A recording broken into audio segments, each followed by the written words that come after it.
Hello नमस्कार welcome सुप्रभात दोस्तों।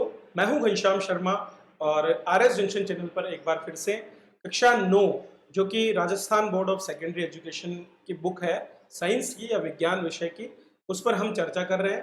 पिछली कक्षा में हमने चैप्टर 1 को कंप्लीट किया है और आज के इस वीडियो में हम चैप्टर 2 की शुरुआत करने जा रहे हैं, जो कि है पदार्थ की संरचना एवं अणु, अर्थात state of matter and molecules. इस टॉपिक को आज हम कवर करेंगे। इसके सभी एस्पेक्ट्स जो हैं उनको जानेंगे, इसके अलग अलग अवस्थाओं के बारे में चर्चा करेंगे और संपूर्ण कक्षा के दौरान एक बेहतरीन अनुभव आपको विज्ञान विषय का होगा, अलग तरह से विज्ञान विषय को पढ़ने को मिलेगा। चलिए तो शुरुआत करते हैं और बात करते हैं पदार्थ या द्रव्य के बारे में, मैटर के बारे में। दोस्तों वैसे तो मैटर की जब भी मैं बात करूं तो आपको ये समझ लेना चाहिए कि हमारे चारों तरफ हमें जो कुछ भी दिखता है वो सभी मैटर है। ठीक है, हमारे चारों तरफ हमें जो कुछ भी दिख रहा है वो सभी मैटर है।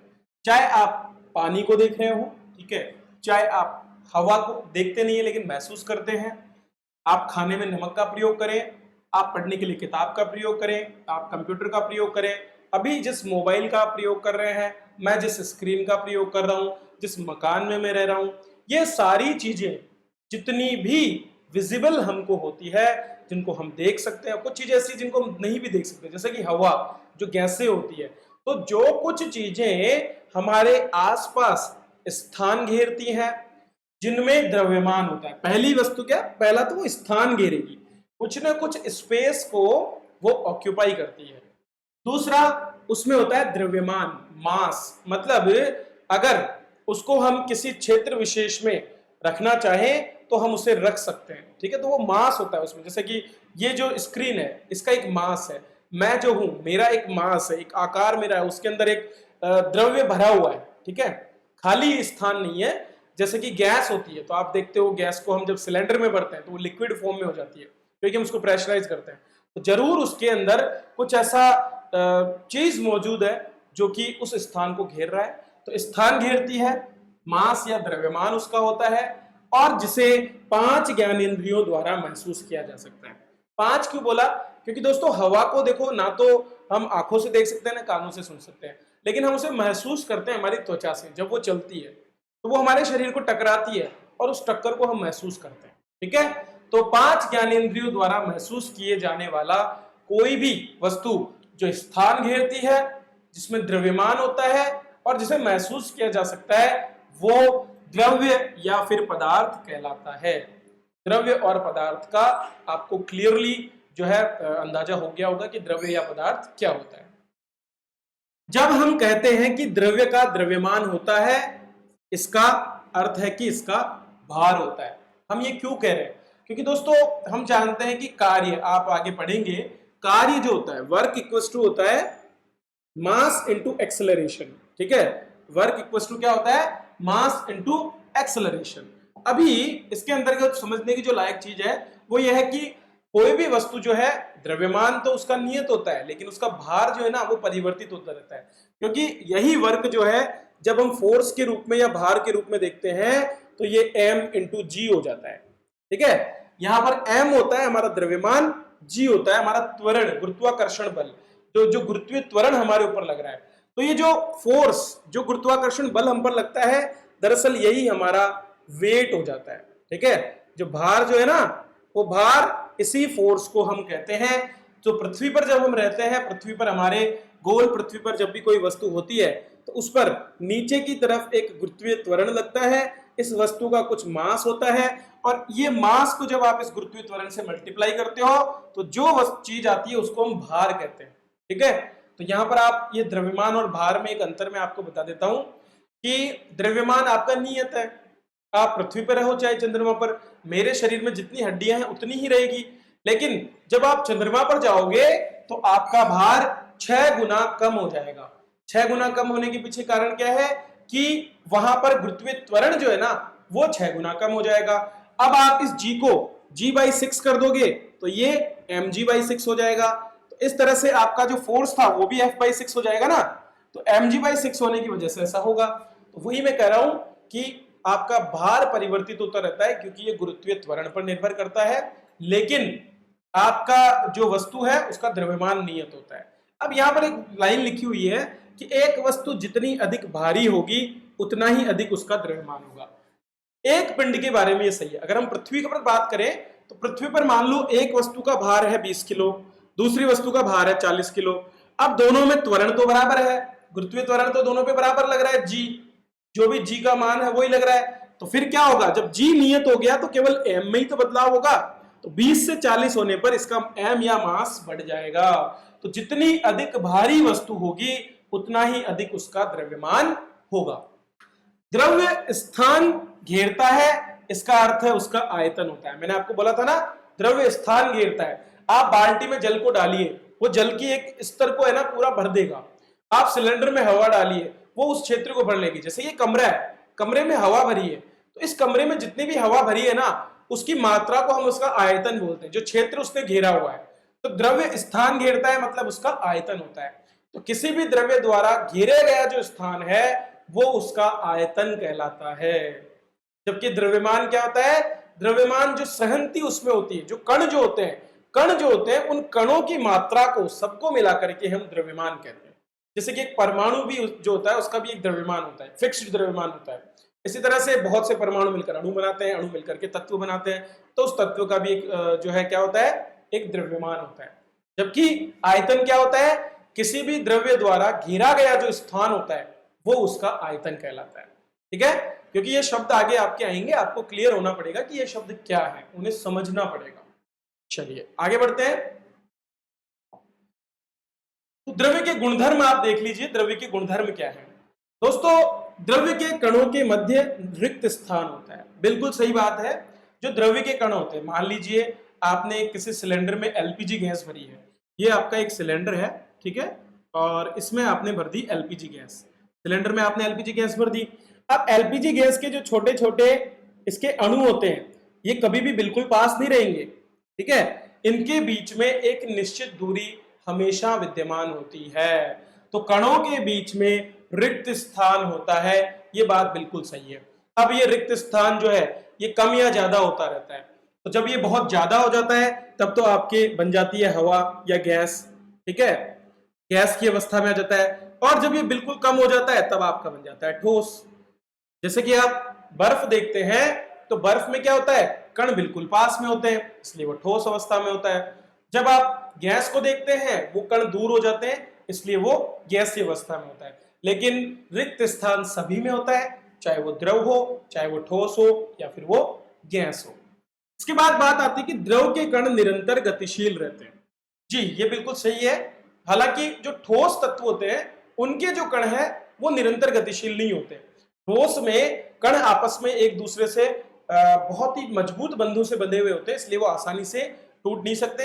लेकिन गैस और द्रव की अगर हम बात करें, द्रव आप देखते हो ना, पानी की बाल्टी को आप उठाओ तो वो हिलेगा, पानी वो हिलता है तो इसका मतलब उसके कण मूवमेंट कर रहे हैं, ठीक है। जबकि ठोस में अपेक्षाकृत ऐसा नहीं होता। गैस को देखो, आप जैसे ही स्प्रे करते हो, नया नया डिओड्रेंट लाके जब हम स्प्रे करते हैं तो स्प्रे करते ही तुरंत पूरे कमरे में महक फैल जाती है। वो कैसे होता है, वो कण एक स्थान से दूसरे स्थान पर गति करते हैं। तो द्रव्य के कण निरंतर गतिशील होते हैं, दूसरा गुणधर्म इसका हो गया।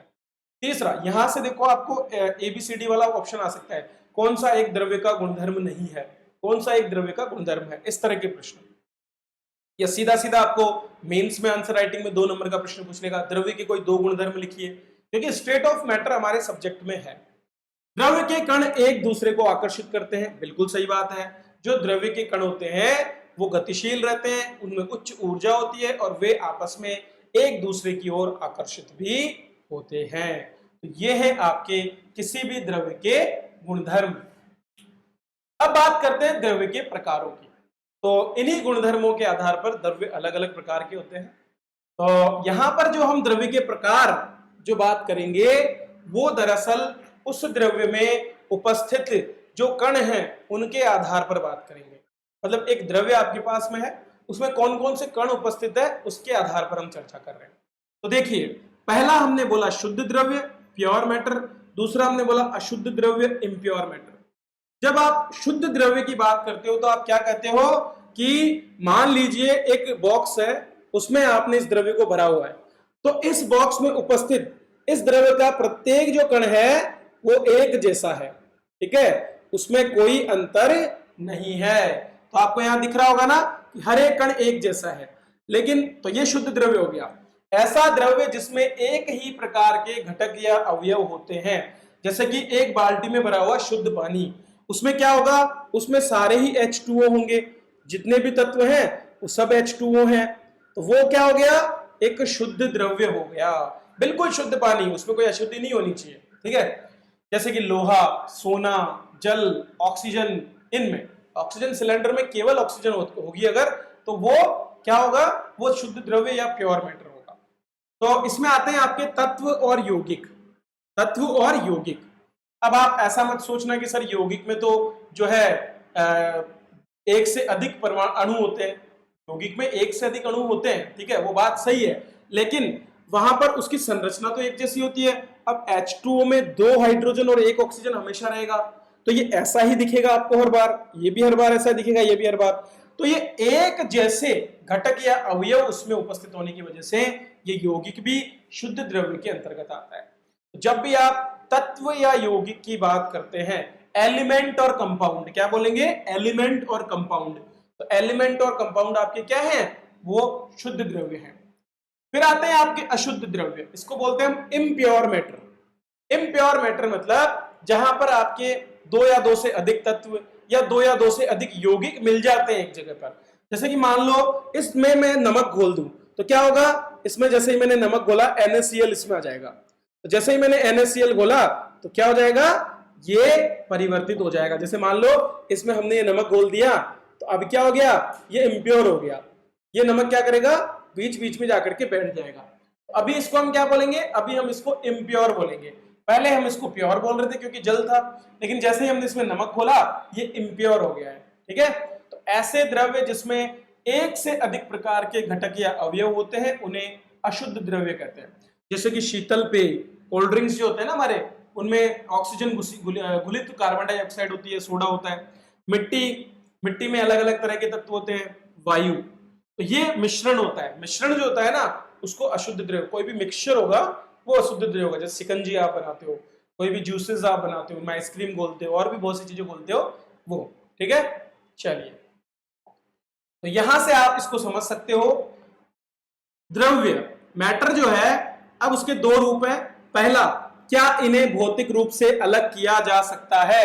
यदि आपका जवाब हां है तो इसका मतलब क्या होगा, अगर आप भौतिक रूप से अलग कर सकते हो तो वो इम्प्योर है, ठीक है। अगर आपका जवाब आता है यस तो वो इम्प्योर है। लेकिन अगर आप अलग नहीं कर सकते, आप बोलते हो नो, तो वो प्योर है। क्यों? क्योंकि H2O जो है, शुद्ध जल जो है, उसको आप भौतिक रूप से अलग नहीं कर सकते, सारे H2 हैं। आप अलग से ये नहीं बता सकते कि ये H2 और ये कोई दूसरा है, ये सारे H2 हैं।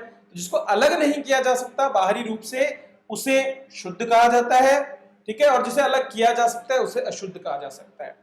अब इस शुद्ध के 2 रूप हैं, वो आप किसके आधार पर तय करते हो, इसके रासायनिक विघटन के आधार पर। अगर आप उसे तोड़ सकते हो तब तो हो गया वो यौगिक। अगर आपने यस जवाब दिया तो यौगिक मतलब H2O जो है उसको मैं H2 में और O में तोड़ सकता हूं, ये 2 टुकड़े में इसके कर सकता हूं, ठीक है। तो ये जैसे 2H2O होगा तो 2H2 प्लस O2, इस तरह से मैं इसको तोड़ सकूंगा। ये जो टुकड़े करने लायक होता है वो तो होता है यौगिक। और जो एलिमेंट होता है O2, अब O2 को आप तोड़ नहीं सकते क्योंकि एक सिंगल O कभी भी नहीं रहेगा, सिंगल O कभी भी स्वतंत्र अवस्था में नहीं रह सकता। तो क्या देखा आपने, जब रासायनिक विघटन हो सकता है तब तो यौगिक है, अगर रासायनिक रूप से आप इसे तोड़ नहीं सकते तो वो तत्व है। इस तरह से आप खुद से पूछेंगे तो आप इसे कर पाएंगे। आगे बढ़ते हैं, अशुद्ध की बात कर रहे थे हम, तो मिश्रण जितने भी हैं वो सब अशुद्ध होते हैं। इसमें 2 तरह के मिश्रण होते हैं, एक तो होता है विषमांगी और एक होता है समांगी। विषमांगी मतलब हेट्रोजेनस, समांगी मतलब होमोजेनस। विषमांगी में क्या होगा, एक तो अवयव ज्यादा होगा। अब मान लो एक अवयव तो इतना सा है और बाकी अवयव ऐसे फैला हुआ है, तो उसकी जो स्थिति है, या तो भाई आप एक आयत बना करके एक इकाई क्षेत्र में इनकी संख्या देखो तो वो बराबर होनी चाहिए। मान लो आपने एक पानी में नमक घोला है, पानी में नमक बराबर घुलेगा नहीं घुलेगा, बिल्कुल बराबर घुलेगा। लेकिन मान लीजिए आप सोने और चांदी के टुकड़ों को, बूरे को एक साथ मिलाएं, तो क्या आपको लगता है वो बराबर मिलेंगे? नहीं, वो बराबर नहीं मिल सकते। तो जो जलीय विलयन होते हैं, जलीय विलयन जितने भी बनते हैं वो समांगी होते हैं, होमोजेनस होते हैं, ठीक है, क्योंकि उनकी रचना समान होती है। एक एक जो आपका नमक का दाना है वो उसके बीच में सही तरीके से जाके मिल जाता है। लेकिन विषमांगी में क्या होता है, उसमें जैसे मिट्टी का मिक्सर करते हो तो मिट्टी में हो सकता है एक तत्व एक तरफ ज्यादा है, एक तत्व दूसरी तरफ ज्यादा है, उसको हम विषमांगी विलयन कहते हैं। तो आई होप इम्प्योर और प्योर जो है वो आपको अच्छी तरह से क्लियर हो गया है। अब बात करते हैं द्रव्य की अवस्थाओं के बारे में, स्टेट ऑफ मैटर। तो जो आयतन जो है, आयतन और आकृति के आधार पर हम जो है इनको निर्धारित करते हैं। दो चीजें याद कर लेना, आयतन और आकृति। चलिए देखते हैं, द्रव्य को भौतिक अवस्थाओं के आधार पर आयतन और आकृति दोनों ही भौतिक अवस्थाएं हैं, क्योंकि आकृति भी बाहरी रूप से ही हम देखते हैं, उसका रासायनिक गुणों से कोई लेना देना नहीं होता। आयतन भी हम बाहरी रूप से ही देखते हैं, उसका भी रासायनिक गुणों से कोई लेना देना नहीं होता। द्रव्य को भौतिक अवस्थाओं के आधार पर हम सामान्य अवस्था में तीन अवस्थाओं में विभाजित करते हैं। पहला ठोस अर्थात सॉलिड, दूसरा द्रव अर्थात लिक्विड, तीसरा गैस। ठोस के जो अणु हैं आपस में बिल्कुल नजदीक होते हैं, हालांकि स्थान इनके बीच भी होता है, लेकिन ये इस तरह से बंधे होते हैं कि इनकी आकृति और आयतन दोनों निश्चित होते हैं। ठोस की आकृति शेप और इनका आयतन वॉल्यूम एस और वी दोनों कांस्टेंट होते हैं, ठीक है। द्रव की बात करें, इनका आयतन निश्चित होता है, इनका वॉल्यूम निश्चित होता है, लेकिन शेप नहीं होता है, ठीक है। जैसा भी बर्तन में डालोगे इनका शेप बदल जाएगा, आकृति बदल जाएगी, लेकिन वॉल्यूम 1 लीटर अगर आप लोगे तो 1 लीटर ही रहेगा। लेकिन गैस की अगर हम बात करें तो इसकी वॉल्यूम और शेप दोनों ही अनिश्चित होते हैं, दोनों ही चेंज होते रहते हैं। गैस को आप एक छोटे से सिलेंडर से निकालकर बड़े कमरे में डालोगे तो वो फैल जाएगी, आयतन भी बदल गया और वो उसका शेप भी चेंज हो जाएगा, ठीक है। तो वॉल्यूम और शेप दोनों चेंज होते हैं। तो उदाहरण के लिए आप देख सकते हो, जब H2O सॉलिड अवस्था में होता है तो बर्फ बनाता है, जब H2O द्रव अवस्था में होता है तो जल बनाता है, और जब H2O गैस अवस्था में होता है तो भाप का निर्माण करता है। ये तीन अवस्थाएं जो है हमारे इसमें देखने को मिलती है। तो तीन अवस्थाओं को हम सामान्य स्तर पर पढ़ते हैं। हालांकि इसकी दो अन्य और अवस्थाओं को पढ़ा जाता है, जिनका नाम क्या है, जिनका नाम है प्लाज्मा और बोस-आइंस्टीन कंडेंसेट। प्लाज्मा, प्लाज्मा को जानते हैं क्या है दोस्तों? द्रव की चौथी अवस्था के रूप में हम प्लाज्मा को पढ़ते हैं। दरअसल हमारे जो तारों का निर्माण हुआ है वो प्लाज्मा के गुब्बारों से हुआ है। प्लाज्मा में होता क्या है, प्लाज्मा में किसी भी जो तत्व है उसके इलेक्ट्रॉन्स जो है वो फ्रीली मूव करते हैं। कुछ इलेक्ट्रॉन ऐसे होते हैं जो बिल्कुल फ्री होते हैं, उन पर कोई बल नहीं होता है, और वो जब कभी उसमें आप इलेक्ट्रिसिटी प्रवाहित करते हैं तो वो परतों के रूप में वहां पर जम जाते हैं, परतों का निर्माण वो करते हैं। प्लाज्मा बिल्कुल आपको एक गैस के गुब्बारे की तरह देखने को मिलता है, जिसमें एक तत्व के चारों तरफ जो इलेक्ट्रॉन्स होते हैं वो फ्रीली मूव करने की अवस्था में होते हैं। इसे हम प्लाज्मा अवस्था कहते हैं। हमारे जो तारों के निर्माण की जो शुरुआती अवस्था थी वो प्लाज्मा अवस्था कहलाती थी। और अंतिम बोस-आइंस्टाइन कंडेंसेट बीईसी, जिसके बारे में मैंने आपको पहले चैप्टर में अच्छी तरह से बता दिया है। ये कुल 5 अवस्थाएं हैं जिन पर हम विचार वर्तमान में करते हैं, ठीक है। चलिए अभी बात करते हैं पहली अवस्था ठोस अवस्था के बारे में। ठोस हमारे चारों ओर देखने को मिलता है, लकड़ी का टुकड़ा हो, पत्थर हो, पेंसिल हो, ये रिमोट हो, जिनकी भी शेप एक जैसी है, जो हमेशा निश्चित रहती है, ठीक है, जिनका आयतन निश्चित रहता है, वो सारी की सारी चीजें ठोस या सॉलिड स्टेट के रूप में जानी जाती है। इनके गुणधर्म हमें पढ़ने पड़ेंगे, तो गुणधर्म मैंने आपको वैसे तो बता दिए, लेकिन और बता देता हूं। आकार निश्चित होता है, ये हमने पढ़ लिया है। आयतन निश्चित होता है, ये भी हमने देख लिया। ठोस का घनत्व अधिक होता है। अब ये रिलेटिव है, ये शब्द क्या है, रिलेटिव, मतलब सापेक्ष। घनत्व इसका अधिक होता है किसकी तुलना में, द्रव और गैस की तुलना में। तो द्रव और गैस की तुलना में ठोस का घनत्व अधिक होता है। ठोस में संपीड्यता नगण्य होती है। संपीड्यता का मतलब दबाना, मतलब आप किसी, अब ये किसी आपके पास मान लो पत्थर है, आप उसको दबा के देखो, क्या आप उसको दबा सकते हो क्या? नहीं, क्योंकि उसके कण ऑलरेडी इतने नजदीक हैं कि उनके बीच में इतना ज्यादा गैप नहीं है कि वो दबाए जा सके, ठीक है। तो ठोस में संपीड्यता जो है वो नगण्य होती है, उनको दबाया नहीं जा सकता। ठोस के कणों के मध्य उच्च अंतरा अणुक आकर्षक बल पाया जाता है। उसके जो कण होते हैं वो आपस में एक बल के माध्यम से बंधे होते हैं जिसको अंतरा अणुक बल कहा जाता है। इंटरमोलिकुलर फोर्सेस क्या बोलते हैं? इंटरमोलिकुलर फोर्सेस जो होते हैं उनके माध्यम से वो बंधे होते हैं, इसीलिए वो संपीड़ित नहीं होते, उनकी आकृति निश्चित होती है, उनका आयतन निश्चित होता है क्योंकि वो फ्रीली मूव नहीं कर सकते। ठोस के कणों में विसरण अत्यंत कम होता है। होता तो है क्योंकि अगर नहीं होता तो वो फिक्स हो जाते, होता है लेकिन बहुत कम। विसरण क्या होता है? फैलाव, चीजों का फैलना जो है विसरण। तो अगर आप ठोस को भी अगर गर्म करोगे ना तो वो फैलता है, जैसे कि बिजली के तार जो है, रेलवे की पटरियां जो है वो गर्मियों के दिनों में फैलती हैं और सर्दियों के दिनों में सिकुड़ जाती है। तो विसरण के गुण की वजह से ही वो फैलती और सिकुड़ती है।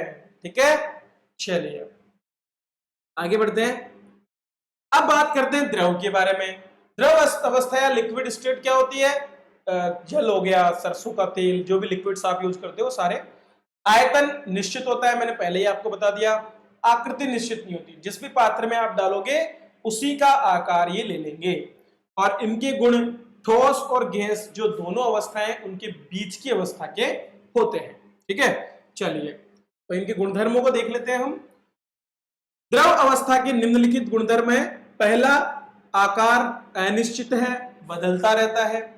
आयतन निश्चित होता है। आयतन क्या होता है? निश्चित होता है। घनत्व जो है गैस से ज्यादा है लेकिन ठोस से कम है। तो गैस से तो ज्यादा रहेगा, ठोस से कम रहेगा। संपीड्यता बहुत कम होती है। आप द्रव को दबा तो सकते हो लेकिन ठोस की तुलना में ज्यादा दबा सकते हो, गैस की तुलना में कम दबा सकते हो। इसमें सारा बीच वाला है। मध्य दुर्बल अंतरा अणुक आकर्षण बल होता है। तो एक दुर्बल बल होता है, तो ये आपस में एक दूसरे को पकड़ के रखते हैं, लेकिन इतना ज्यादा नहीं है कि ये अलग नहीं की जा सके। इसलिए पानी की बाल्टी से आप आधा पानी दूसरी में डाल सकते हो। द्रव के कणों में विसरण गैस से कम लेकिन ठोस से ज्यादा होता है। ठीक है, तो ये बिल्कुल मिडिल स्टेट है, सभी चीजें बीच की होती है इसकी। बस आयतन निश्चित होता है, आकार अनिश्चित होता है। चलिए नेक्स्ट आता है आपका गैसीय अवस्था। गैस जो है हमारे आसपास हम देखते हैं, जो वायु है वो गैस का सर्वश्रेष्ठ उदाहरण है। वायु में आपके ऑक्सीजन, नाइट्रोजन, ऑर्गन, जितनी भी गैसीय चीजें हैं वो सम्मिलित होती है। अब गैस की अगर हम बात करें तो दोस्तों गैस के भी गुणधर्म है। पहली बात तो इसका आकार भी निश्चित होता है और आयतन भी निश्चित होता है। आकार अनिश्चित है, मतलब जिस पात्र में आप डालोगे वैसा ही रूप हो जाएगा। और आयतन अनिश्चित है क्योंकि जिस पात्र में डालोगे उसी का आयतन ये ले लेते हैं, उतना ही उसमें फैल जाते हैं। घनत्व कम होता है, डेंसिटी। देखो एक्चुअल में क्या होता है, जो आपकी डेंसिटी होती है ना, डेंसिटी इनवर्सली प्रोपोर्शनल होती है हमारी वॉल्यूम की। मतलब अगर आप किसी चीज का वॉल्यूम बढ़ा दोगे, आयतन अगर उसका ज्यादा है तो उसका घनत्व कम होता है। अगर आप किसी चीज का वॉल्यूम कम कर दोगे तो आयतन ज्यादा हो जाएगा, सो डेंसिटी ज्यादा हो जाएगी। लेकिन यहाँ पर मास कांस्टेंट होना चाहिए, मास को चेंज नहीं करना है, द्रव्यमान वही होना चाहिए। मतलब अगर 100 कण आपके पास में हवा के हैं तो उसको आप उसका वॉल्यूम बढ़ा दो, उसकी डेंसिटी कम हो जाएगी। आप उसको छोटे बर्तन में डाल दो तो उसकी डेंसिटी ज्यादा हो जाएगी। डेंसिटी मतलब है कणों के बीच में दूरी। कणों के बीच में जितनी ज्यादा दूरी आपकी होगी डेंसिटी उतनी कम होगी, क्योंकि वॉल्यूम बढ़ने से कणों के बीच की दूरी बढ़ती है तो डेंसिटी कम होती है। वॉल्यूम कम होने से कणों के बीच की दूरी कम होती है तो डेंसिटी ज्यादा हो जाती है। ठीक है, तो डेंसिटी और वॉल्यूम एक दूसरे के विपरीत होते हैं। अगर डेंसिटी को बढ़ाओगे तो वॉल्यूम कम हो जाएगी, अगर वॉल्यूम को बढ़ाओगे तो डेंसिटी कम हो जाएगी। मतलब आयतन को बढ़ाने से घनत्व कम हो जाता है। मतलब इस कमरे में मैंने गैस भर रखी है तो इसका घनत्व कम है, अगर मैं इसी गैस को एक छोटे डिब्बे में बंद कर दूं तो उसका घनत्व ज्यादा हो जाएगा। ठीक, कण पास में जाएंगे, ये चीज है। ठीक है, चलिए गैस में संपीड़ितता बहुत ज्यादा होती है। अब भाई आप देखो कणों के बीच में दूरी है तो दबाया भी ज्यादा सकता है ना, इसलिए संपीड़ितता ज्यादा होती है, इसलिए हम गैस को दबा देते हैं। जैसे कि संपीड़ित प्राकृतिक गैस क्या होती है? Compressed natural gas. सामान्यतः नेचुरल गैस होती है, उसको हम इस तरह से कंप्रेस करते हैं। इसी तरह से एलपीजी क्या होती है? लिक्विफाइड पेट्रोलियम गैस, द्रवित पेट्रोलियम गैस। तो वैसे तो गैस गैसेस फॉर्म में होती है, लेकिन जब आप इसको दबाते हो तो वो लिक्विफाइड हो जाती है। ठीक है, तो वो एलपीजी हो जाती है। ईंधन के रूप में हम इनको प्रयोग करते हैं। तो जब आप गैस के कणों के बीच में उनको दाब लगा करके और उनको ठंडा करके जब उनको प्रेशराइज करते हो तो उसके बाद में उसके कण जो है पास में आते हैं और वो द्रवित हो जाती है। ये उसका एक विशेष गुण है। तो गैस में संपीड्यता बहुत ज्यादा होती है और गैस के कणों के बीच अंतराणु आकर्षण बल नहीं होता, इसलिए कण एक दूसरे से दूर भागते हैं, फ्रीली मूव करते हैं। चलिए, तो ये कुछ रूप हैं दोस्तों जिसके माध्यम से गैस के आकार में परिवर्तन किया जाता है, अवस्थाओं में परिवर्तन होते हैं। फटाफट से आपको बता देता हूं कौन सा है। ये है आपके पास कोई चीज सॉलिड अवस्था में, आपके पास बर्फ है, बर्फ के टुकड़े आपके पास है, ठीक है, क्या है, बर्फ के टुकड़े हैं आपके पास बहुत सारे। अब आपको इन बर्फ के टुकड़ों को बनाना है क्या, लिक्विड। तो बर्फ के टुकड़ों को जब आपको लिक्विड बनाना है तो आपको क्या करना पड़ेगा, मेल्ट करना पड़ेगा। तो मेल्टिंग की जो प्रोसेस है उससे बनता है लिक्विड। तो यहां पर आपका ये बन जाएगा एक बर्तन में पानी, ठीक है, पानी के रूप में ये बन जाएगा। अब आपने यहां से बर्फ से इसको बना दिया पानी, मेल्ट करके, पिघला करके, ठीक है। अब आपको वापस से अगर लिक्विड से सॉलिड बनाना है तो आपको क्या करना पड़ेगा, फ्रीजिंग, जमाना पड़ेगा। तो फ्रीजिंग की प्रक्रिया के माध्यम से आप वापस सॉलिड ला सकते हो, ठीक है।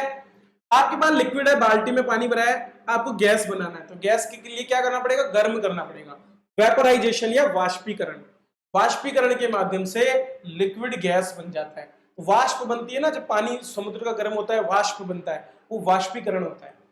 और गैस जो है वो ऊपर जाकर बादलों में क्या होती है, ठंडी होती है, ठंडी होने से उसका संघनन होता है, कंडेंसेशन।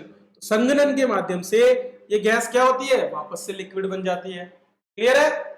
इसके बाद में गैस से अगर आप डायरेक्ट सॉलिड बनाना चाहते हो, गैस से डायरेक्ट सॉलिड के लिए आपको डिपोजिशन करना पड़ता है, अवसादीकरण करना पड़ता है।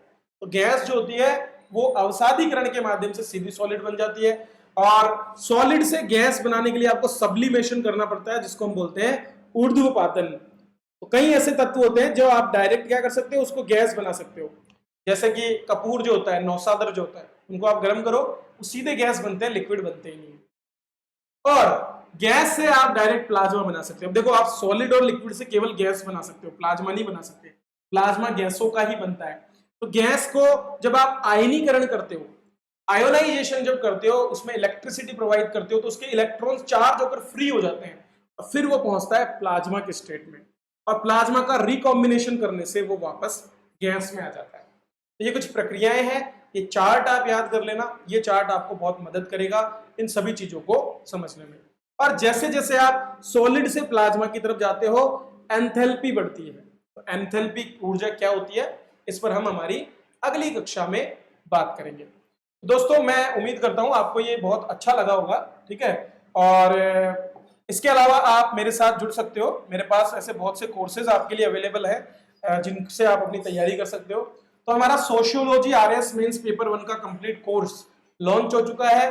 249 रुपए का कोर्स है और जल्दी ही शुरू होने वाला है आपके प्लेटफॉर्म पर।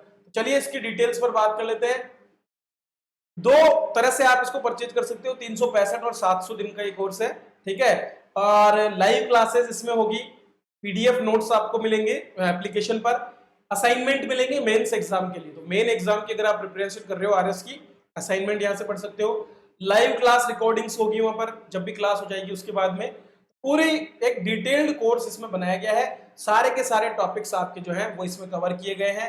आप चाहो तो 700 दिन का भी कोर्स ले सकते हो, 299 में है, और 365 दिन का कोर्स लोगे तो 249 में है। इसमें कोर्स का कंटेंट आप देख सकते हो। क्लासें 22 जून से शेड्यूल हो रही है, 4 बजे शाम को रोजाना क्लास होगी, और कुल मिलाकर के 12 के करीब क्लासेस इसके अंदर है जिनका आप फायदा उठा सकते हो। और भी अगर एक्स्ट्रा कुछ हमारे पास नए टॉपिक्स आएंगे तो हम इसको इसमें ऐड कर देंगे। अभी के लिए हमारा यही कोर्स है जो कि आरएस मेंस एग्जाम के लिए है, तो इसकी आप तैयारी हमारे साथ कर सकते हो। इसके अलावा और भी हमारे बहुत से कोर्सेज चल रहे हैं, जैसे कि आपके आर्ट एंड कल्चर का कोर्स चल रहा है, ठीक है। और आर्ट एंड कल्चर के अलावा भी आपके आरएस के टेस्ट सीरीज चल रही है। जो छात्र एसीएफ की तैयारी कर रहे हैं उनके लिए एसीएफ वाला टेस्ट है, ठीक है। कला एवं संस्कृति का हमारा पूरा कोर्स डाल चुके हैं, और आप यहाँ देख भी सकते हैं जो रिव्यूज लोगों के दिए गए 5 रेटिंग्स के साथ में, यहाँ 4.8 रेटिंग्स, 4.9 रेटिंग्स, ठीक है। तो बहुत ही बेहतरीन कोर्सेज है जिनको आप हमारे साथ मिलकर के पढ़ सकते हो। दोस्तों, एक और जो बात है, आप हमारी एप्लीकेशन जरूर डाउनलोड कर लें गूगल प्ले स्टोर से, और जिन्होंने पहले डाउनलोड कर रखी है वो अपडेट जरूर कर लें। गूगल प्ले स्टोर पर जाएं आज ही और हमारी एप्लीकेशन का फायदा उठाना ना भूलें। चलिए, इसी के साथ मैं आपसे विदा लेता हूं, मिलते हैं अगले वीडियो में, तब तक आप सभी का बहुत बहुत धन्यवाद।